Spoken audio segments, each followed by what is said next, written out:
শনিবাৰে কেন্দুগুৰিৰ যোৰহাট উন্নয়ন প্ৰাধিকৰণৰ চৌহদত যোৰহাটৰ এটি অগ্ৰণী সংস্থা সংগীবৃন্দ 1992 উদ্যোগত বসন্ত উৎসৱ পালন কৰা হয়। ৰাতিপুৱা ৰেবকান্ত বৰুৱা পাব্লিক স্কুলৰ অৱসৰপ্ৰাপ্ত শিক্ষক শ্ৰীযুত তুষেশ্বৰ বৰা ডাঙৰীয়াই পতাকা উত্তোলনেৰে বসন্ত উৎসৱৰ শুভ উদ্বোধন কৰে। পতাকা উত্তোলনত উপস্থিত থাকে অৱসৰপ্ৰাপ্ত শিক্ষক শ্ৰীযুত ভৱকান্ত দত্ত আৰু বিশিষ্ট সমাজসেৱক সঞ্জীৱ বৰদলৈ ডাঙৰীয়াৰ লগতে সংগীবৃন্দৰ 1992 সমূহ সদস্য আৰু উদযাপন সমিতিৰ বিষয়ববীয়াসকল উপস্থিত থাকে। পতাকা উত্তোলনৰ পাছতেই ৰেবকান্ত বৰুৱা পাব্লিক হাইস্কুলৰ প্ৰয়াত শিক্ষক আৰু সংগীবৃন্দ 1992 প্ৰয়াত বন্ধুসকলৰ সোঁৱৰণত স্মৃতি তৰ্পণ কৰা হয়।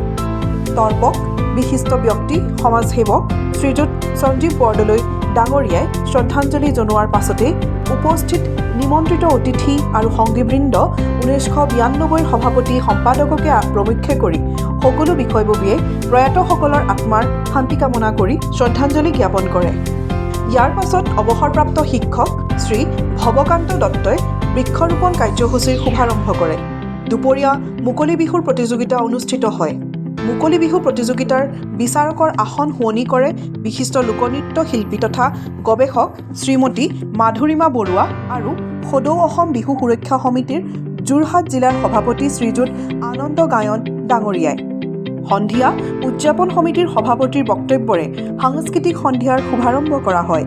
সংগীবৃন্দ 1992 সভাপতি ডাঙৰীয়াই সংগীবৃন্দ 1992 গঠন হোৱাৰে পৰা বিভিন্ন জনকল্যাণমূলক কাম কাজৰ লগতে ভৱিষ্যত পৰিকল্পনাৰ বিষয়েও ৰাইজক অৱগত কৰে। আমি সংগীবৃন্দ আমি ৰেবকান্ত বৰুৱা পাব্লিক হাইস্কুলত অধ্যয়ন কৰা সমূহ বন্ধু আমি একত্ৰিত হৈ সমাজৰ কল্যাণৰ হকে উঠি অহা নৱপ্ৰজন্মক আদৰ্শ দেখুৱাৰ লক্ষ্যৰে আমি কিছু সামাজিক কৰ্ম কাম কৰাৰ আগ্ৰহেৰে আমি এই গ্ৰুপটো গঠন কৰিছিলোঁ। আমাৰে কেইবাজনো সতীৰ্থ ভাৰতৰ বাহিৰত আছে, বিদেশত আছে।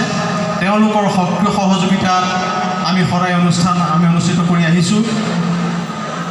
আপোনালোকে অৱগত যে আমি এই বসন্ত উৎসৱ এয়া দ্বিতীয় বৰ্ষ, আমি প্ৰথম বৰ্ষ উদযাপন কৰিবলৈ আগবাঢ়িছিলোঁ। প্ৰথম বৰ্ষত যিহেতু গোটেই বিশ্বজুৰি ক'ভিড মহামাৰীৰ যি আতংকৰ সৃষ্টি হৈছিল তাৰ পৰিপ্ৰেক্ষিতত আমি বিহু উদযাপন কৰিব নোৱাৰিলোঁ আৰু সেই বিহু উদযাপন কৰিব নোৱাৰাৰ বাবে আমি সমাজৰ বাবে কিবা এটা কৰাৰ যি লক্ষ্য মানি লৈছিলোঁ আগবাঢ়িছিলোঁ। সেই হেঁপাহেৰে আমি এই স্থানীয় ৰাইজলৈ সংগীবৃন্দ 1992 নামেৰে এখন এম্বুলেঞ্চ আমি ক্ৰয় কৰিছিলোঁ। আপোনালোকে সকলো অৱগত হৈছে।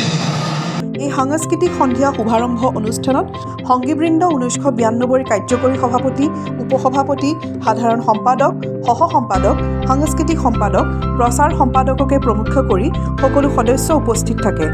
এই অনুষ্ঠানতেই সংগীবৃন্দ 1992 তৰফৰ পৰা আৰ্থিকভাৱে পিছপৰা 5জন মেধাসম্পন্ন ছাত্ৰ ছাত্ৰীক আৰ্থিক সাহায্য প্ৰদান কৰা হয়। ইয়াৰ পিছতেই কেইবাটাও বিহু দলে বিহু নৃত্য প্ৰদৰ্শন কৰে। নিশা অসমৰ জনপ্ৰিয় সংগীত শিল্পী অপূৰ্ব জান, তৰুণ তন্ময়, বাস্তৱ নাথ, মানস খাৰঘৰীয়া, অংকুৰাজ কাশ্যপ, দিগন্ত বৰদলৈ, অৰূপ দাস, ভাৰ্গৱ ভাগৱতী আৰু স্থানীয় শিল্পীয়েও সংগীত পৰিৱেশন কৰে। সমূহ ৰাইজৰ সহযোগত বসন্ত উৎসৱভাগী সফল হোৱাৰ বাবে সংগীবৃন্দ 1992 তৰফৰ পৰা সকলোকে ধন্যবাদ জ্ঞাপন কৰে।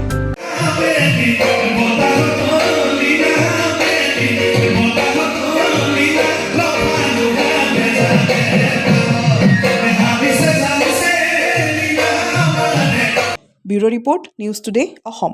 আপোনাৰ সপোনৰ ঘৰখনৰ অভাৱ পূৰ কৰিবৰ বাবে আহি আছে ৰিস্কন আৱাজ। উন্নত মানৰ আন্তঃগাঁথনিৰে নিৰ্মিত ৰিস্কন আৱাজত থাকিব বেডমিণ্টন কোৰ্ট, জিমনেজিয়াম, কমিউনিটি হলৰ লগতে ছুইমিং পুলৰ সুবিধা। সকলো অত্যাধুনিক সা সুবিধাৰে সম্বলিত আপোনাৰ সপোনৰ ঘৰখনৰ বাবে আজিয়েই যোগাযোগ কৰক। যোগাযোগৰ ঠিকনা লাচিত নগৰ পথ নিয়াৰ SBI Garchuk, Guwahati 35। Phone number 6001799010 036140666082।